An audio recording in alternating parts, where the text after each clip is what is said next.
All right.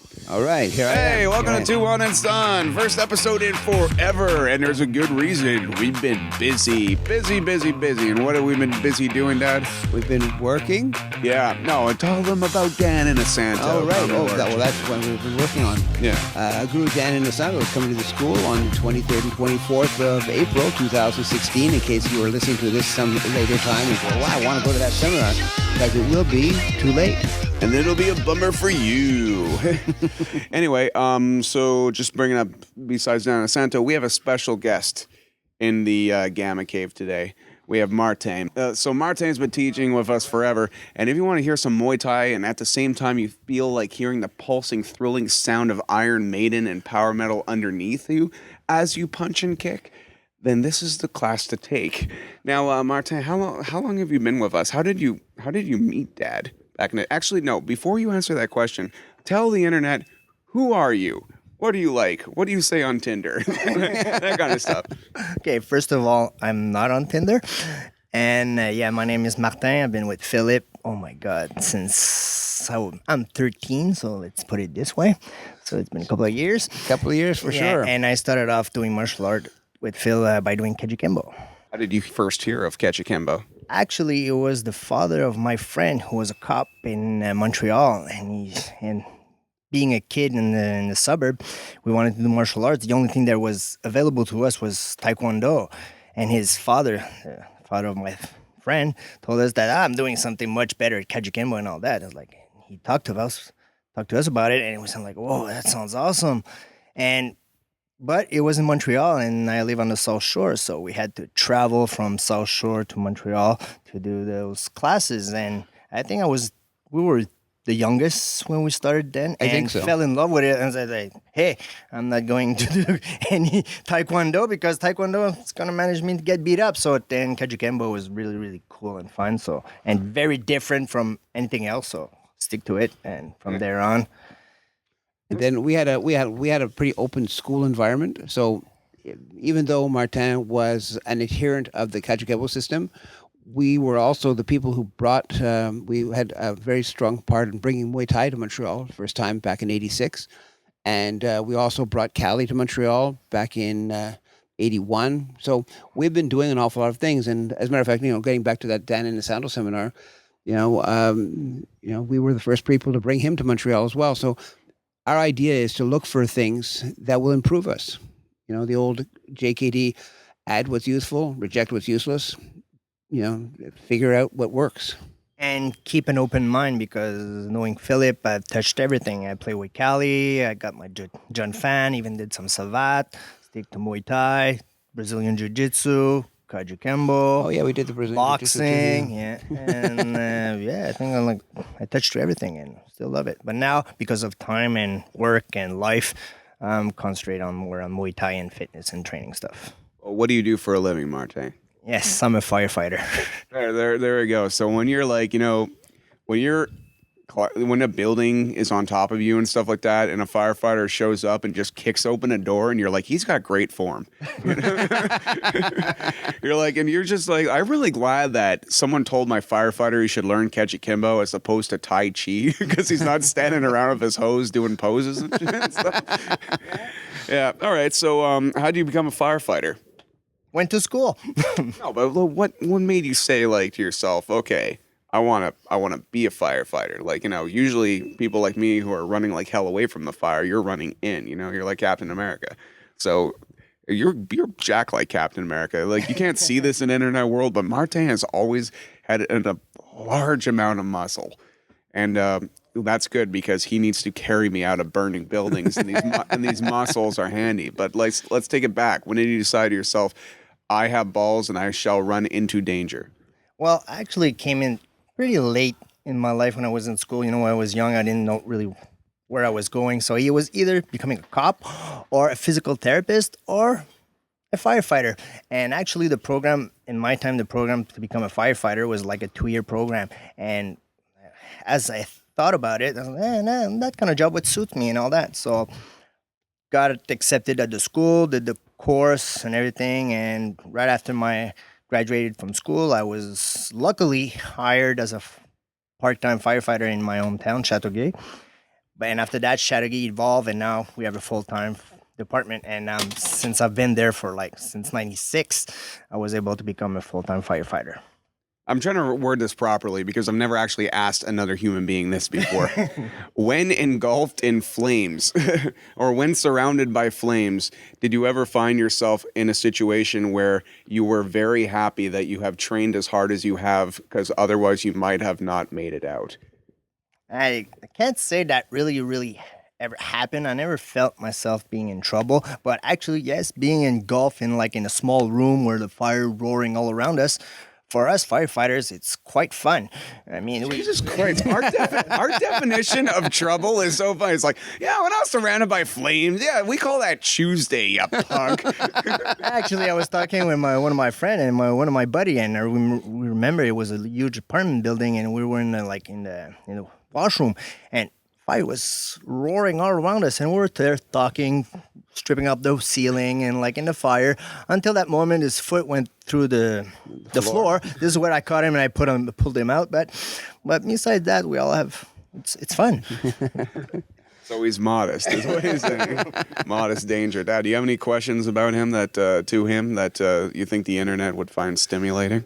Well, I mean, one of the things that Martin is, normally when you look at a firefighter, you see this guy who is like, in the old days, they used to actually have mustaches. No, yeah, no, but they used to have to, there was a minimum requirement. You had to have a height and a weight requirement.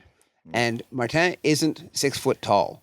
So, but the thing is that people didn't realize is that he may not be 6 feet tall, but he's got all the power of a guy who's 6 feet tall. And no, but seriously, he had to work very hard to get past an awful lot of people who had preconceptions and predeterminations regarding size and weight and things like that. And he had to fight an uphill battle. And when he got there, we all knew he could. But there's a lot of people out there who, just because they meet a particular weight and height requirement, they don't have to prove anything to themselves or anybody else. They figure everybody, oh well, no, he can do that for sure. And if he doesn't, they just continually make excuses for him. And so Martin had to fight his way into the department. He had to fight to stay there. And now he's a member in, he's a... I'm an old guy now. Yeah, but it's funny because, because if you ever see these things on TV, sometimes they have those fireman games where you have to, run up and down ladders. Well, that's kind of like the stuff you have to show how you can do just to get into the firefighters. But, as I said, there's some people who don't really do those things, but everybody goes, oh, well, he's really big, so he can handle it in a stress situation. Whereas they weren't giving Martin any free passes. He had to go through all that stuff. He had to show them that he was better than those people who, were that high, were that tall. I mean, I'm not that tall either, so it doesn't matter. But, and being small, they realize that we have like very much use in car wrecks and small spaces and ceiling and attics and all that. So... And to go through windows, that when they ask me, okay, we need someone to go through the window, well, it's probably me if I'm working. We'll send in Dirty Harry. Dirty Martin. Yeah.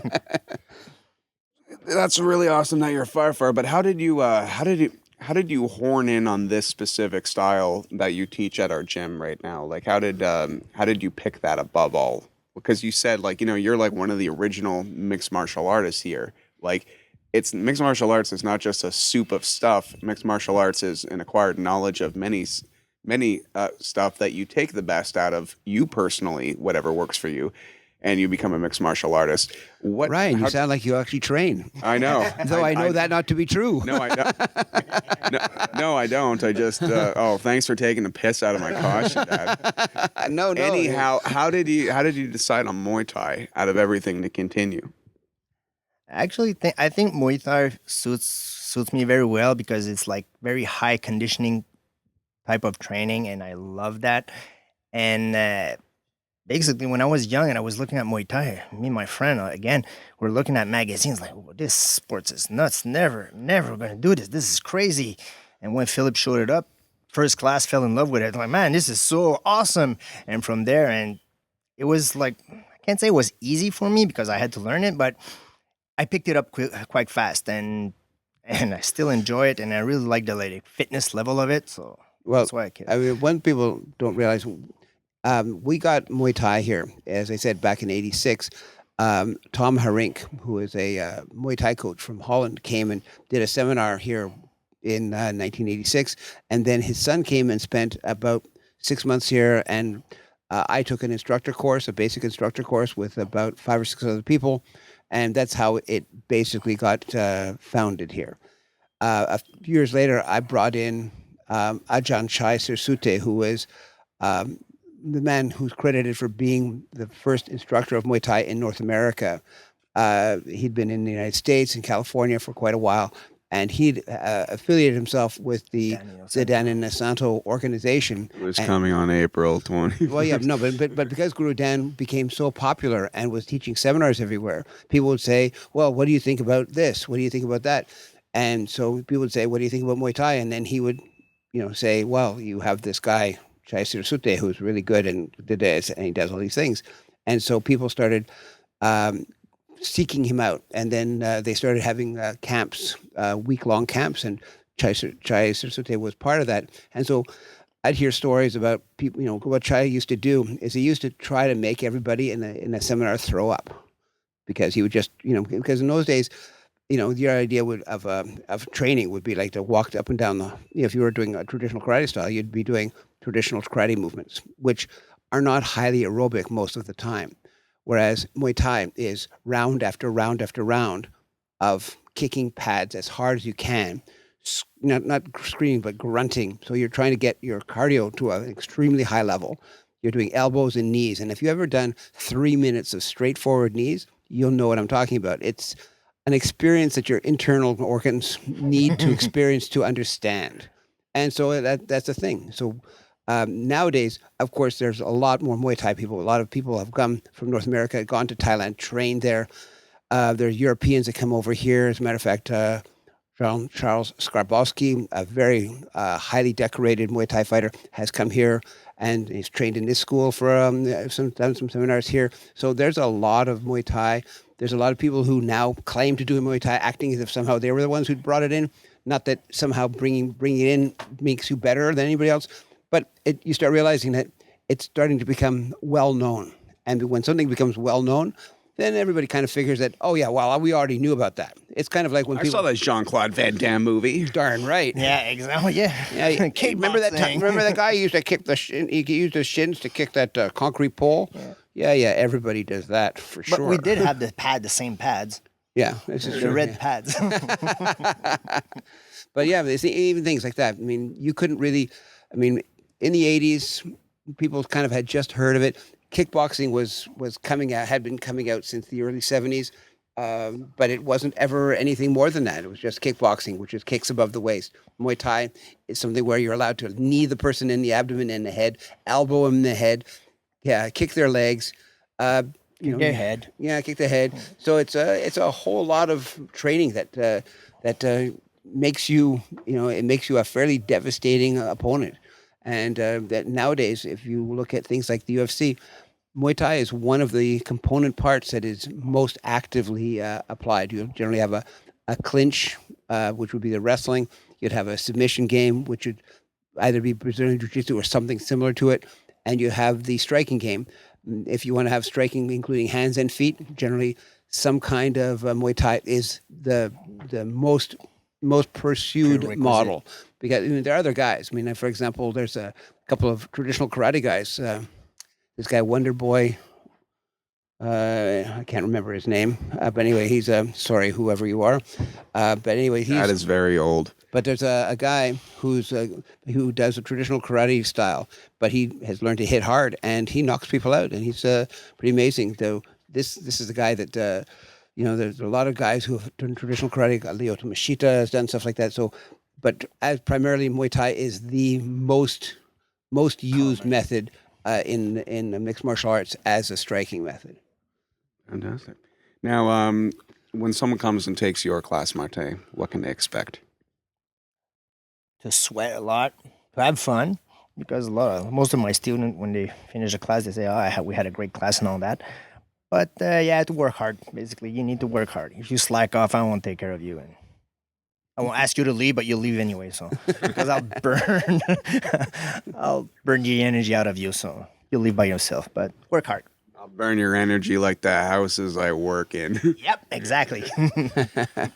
Alrighty. And what days of the week are your classes? Yeah, I'm teaching on Tuesday nights, Thursday nights, and Friday afternoon. Tuesdays and Thursdays are a bit more advanced for more advanced people or to people to figure out, okay, it's fun hitting the pads, but what happens if you try to hit an opponent that tries to hit you back, which is a different game. So that's why I teach the more advanced classes.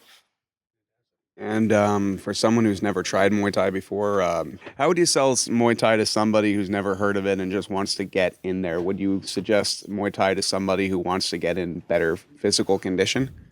Yeah, like a lot of people, they don't want to go to gyms. They think it becomes like Well, it becomes boring and all that, repetitive. boring and repetitive and all that. So like, and I just say, well, come and do Muay Thai. You'll see, like, your conditioning is going to go off the roof if you listen to me, and B, you'll learn how to fight. So it's a great way to, and it's also very different. It's also very, you won't do the same thing twice, like all the time. Will come back because it's always good to come back to basics and all that, but like it's very varied and you won't be bored. Well, a lot of people used to think that Muay Thai was it was an art. You didn't see much. Most people didn't kick to the head like a lot of karate styles or kung fu styles.